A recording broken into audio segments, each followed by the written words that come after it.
Hi everyone, so today I wanted to talk a little bit about 3/4 shanking your pointe shoes. I recently did this for the first time. I have only owned one pair of pointe shoes that came 3/4 shanked. However, I think a lot of people would agree that typically the shoes that come 3/4 are really more so than that, and if you like your shoes truly 3/4 in the shank, you even have to cut down those ones. Anyway, I did it to 3 pairs of my shoes. Most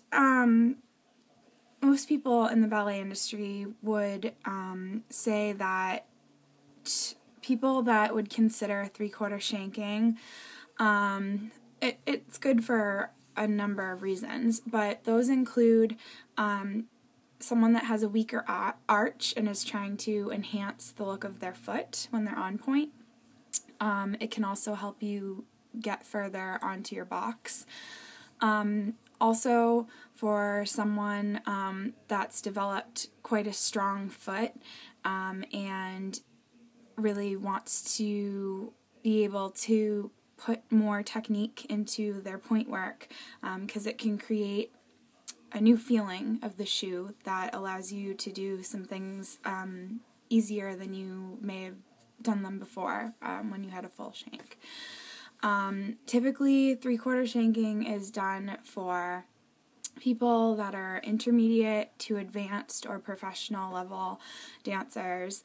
If you did this to a beginner and their pointe shoes, it would probably be an issue because the person doesn't have enough strength in their feet, and it is too difficult to hold yourself up on pointe without the support of a full-length shank. I did this a lot out of curiosity after doing some research because I was having some issues with my newest pair of shoes, even though they're a great shoe, and it's my second pair of this brand, which is the Sodanza Claudia's. I bought some new padding, and I talked about this in another video, so I won't go into detail, but I bought some new padding for them, which I had never used before, and suddenly I wasn't even able to get over my box. I kept pushing and pushing and pushing, and finally I decided to use my old padding, and when I did that, it created an issue because I had already broken in the shoe, and I went way over my box. It was really bad. So what I did was I decided to go in and jet glue my shoes and reharden them, and then I decided to 3/4 shank them and see if it worked better for my feet. So what I've done is I took my first pair of Claudia's, which had really not a lot of life in them left, but I knew if I put some glue in them and in the right spots and then maybe 3/4 shanked them that I might get some more life out of them, and it turns out that I have, so I'm still using these. So you can see by me going like this that there is no shank left up here. So that's one pair. And then my newest pair of Sodanza Claudia's, and again, no shank up here. And then I also took my most recent pair of black jet streams, which I never officially broke through. I just retired them because I was sinking into the shoe, and that's in another video as well. But I thought maybe if I glued and deshanked or 3/4 shanked them, that maybe it would help me in this style shoe as well. So there you go. So what you do to 3/4 shank your shoes is you put your shoe on and you go up and you find where your arch is, where the height of your arch is in your shoe. So for me, when I took my foot out, it was right about where this blue line is of Sharpie. And then you peel down the inside, you peel this out, to where you have drawn your line, and then you will see inside the hard layer of shank under the inner sole. You want to take a tool such as an X-Acto knife, and you want to very carefully and with a good deal of pressure, because it's tough to get through, cut just above the line of indication that you made. So as you can see, this crease right here, it's right above where I drew the line. It's really important, if you have any doubts, that you keep checking that you're cutting in the right place, or that you're even drawing the line in the right place, because if you cut too low, you're not going to have enough support.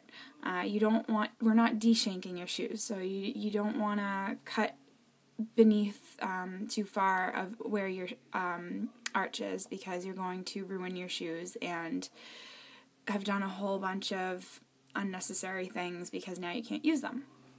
So once you've done that, once you've cut it, you can take something if you want, because sometimes it can irritate your foot, to buff down the edges so you don't have anything kind of sharp sticking out right here.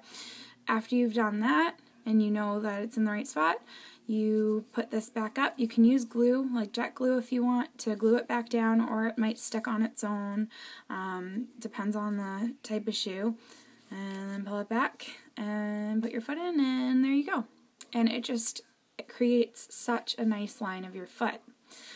Another benefit is, now that the shank is not in here, when you are standing flat on your shoe, you shouldn't roll in or out while trying to balance, or you shouldn't struggle to stay in like an arabesque, for example, because you don't have the shank under you anymore going back towards your heel that kind of sets you off balance. Now it just feels like you have satin or just a normal shoe under that part of your foot, and it's much easier to balance, creates a much easier time to roll through your shoe, and it feels good, it looks good, and I recommend it.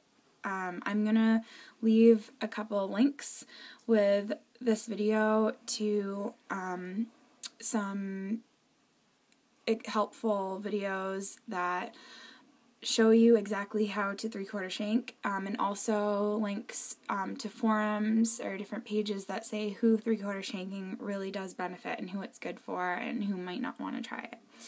But I have now gotten more life out of my old sew dances.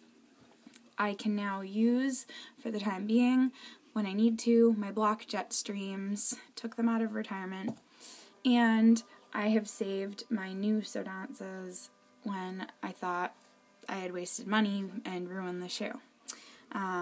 Thanks to some jet glue and 3/4 shanking. So I wanted to share that with everyone. If you have any questions or your experiences, feel free to leave them below.